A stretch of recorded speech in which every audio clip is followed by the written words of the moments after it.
नमस्कार, गीता फॅशन या चॅनलमध्ये आपलं स्वागत आहे. तर आज मी तुम्हाला दाखवणार आहे.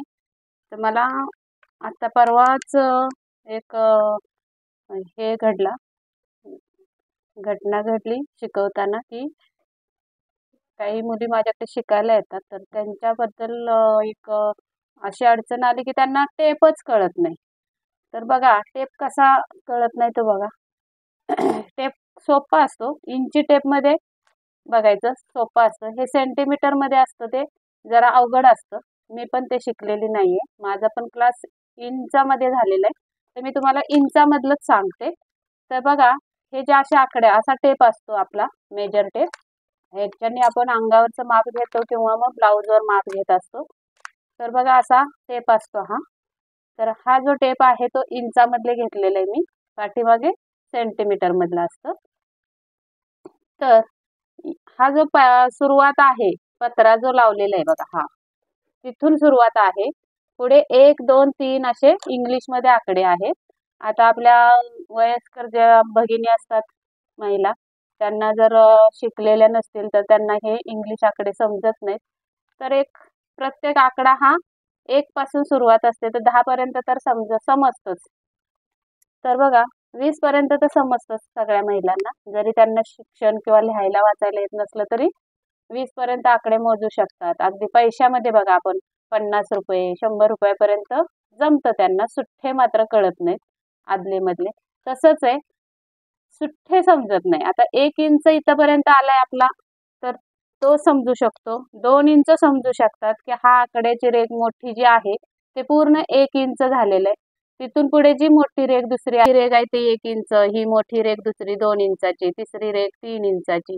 हे तर समजतं, पण हे मध्ये छोट्या छोट्या ज्या रेघा आलेल्या आहेत त्या समजत नाहीत. तर त्याच मी आज तुम्हाला दाखवणार आहे. समजा आपला जरा 2.5 इंच शोल्डर पट्टी आहे, असं जर असेल, टेपवर 2.5 इंच आलं, तर ते टेपवर कसं घ्यायचं हे पण दाखवणार आहे.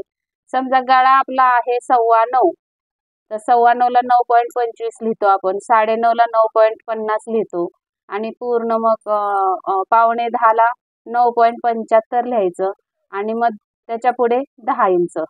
अशा पद्धतीने. तसंच आता 1चं सांगते, हा 1 इंच झाला, त्याच्या पुढे 1.25 घ्यायचा असेल तर मग 1 इंच 1.25, दीड असेल तर 1.50, आणि 1.25 असेल तर 1.75. अशा पद्धतीने लिहायचं. मग आता बघा, 1चं पण सांगितलं आणि डायरेक्ट 9चं सांगितलं, तर मधले आकडे सुद्धा असेच लिहायचे. याच्या पुढे डायरेक्ट 2 येणार आहे. समजलं? आता या पद्धतीने मी तुम्हाला टेपवर दाखवते. आता समजा हा 1 इंच आहे, बरोबर? तर 1च्या पुढे 1.25 इंच कसा लिहायचा? तर हा जो 1च्या पुढे एक रेघ असते आणि अजून एक रेघ छोटी असते, तो असतो 1.25 इंच. त्याच्या पुढे परत बारीक एक रेघ आहे, आणि त्या तिसऱ्या रेघेपेक्षा थोडा मोठा, म्हणजे अर्ध्यावर टेपच्या आलेले रेघ, तिथपर्यंत 1.5 इंच होतात. त्याच्या पुढे थोडी त्याच्या अर्धी रेघ जाते बघा, एक रेघ सोडून, तो असतो 1.25, आणि मग परत फुल रेघ असते, ते असतो 2 इंच. हे झालं आता पुढचं. आता 1च्या आतलं कसं बघायचं? तर बघा, ही एक रेघ उठलेली आहे माझी, ती लक्षात घेऊ नका. 1च्या पाठीमागे बघा, ही अर्ध्यावर आलेली रेघ, आणि ही जी आलेली आहे ती ह्या अर्ध्यापेक्षा पण अर्धी आहे, म्हणजे एक रेघ मध्ये सोडून एक असते, तो असतो 1.25 इंच, आणि ही अर्धी रेघ आली, तो असतो अर्धा इंच, आणि ह्या पत्र्याखाली पण एक अशीच रेघ गेलेली असते, तो असतो 1.5 इंच फक्त. मग 1.5 इंच आपण 1च्या पुढचं धरायचं, अर्धा घ्यायचा असेल तर 1च्या पुढचा असा अर्धा धरायचा. या पद्धतीने 1.25 असं, तर पाऊणची तर दिसतीच आहे आपल्याला. मग इथं पाऊण असतं. पाऊण म्हणजे 0.75, त्याला म्हणतात 0.75. हा अर्धा, आणि इथे असतो तो पाव. मग हे पत्र्याखालचं दिसत नाही म्हणून आपण इथून पाव घ्यायचा, असा अर्धा इथून घ्यायचा, आणि पाऊण पण इथून घ्यायचा. मग 1 तर पूर्ण दिसतं. या पद्धतीने टेप असतो. तर बघा, मला वाटते तुमची शंका दूर झाली असेल, समजला असेल तुम्हाला टेप. 1 1.25 कसा घ्यायचा, कुठे मोजायचा टेपवर, हे तुम्हाला सविस्तर दाखवलेलं आहे. तर व्हिडिओ आवडला असेल तर नक्की लाईक करा, शेअर करा, आणि सबस्क्राईब केलं नसेल तर सबस्क्राईब जरूर करा. आणि हा व्हिडिओ फक्त आणि फक्त नवीन शिकणाऱ्यांसाठी होता. जुन्यांना माहितीच असतं, मला माहिती आहे, पण आपला व्हिडिओ रोज वेगवेगळ्या लोकांपर्यंत पोहोचतो.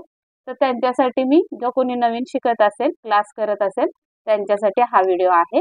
चला तर मग भेटूया पुढच्या व्हिडिओमध्ये. तोपर्यंत स्वस्त राहा, मस्त राहा, काळजी घ्या. भेटू पुढच्या व्हिडिओमध्ये. तोपर्यंत बाय बाय.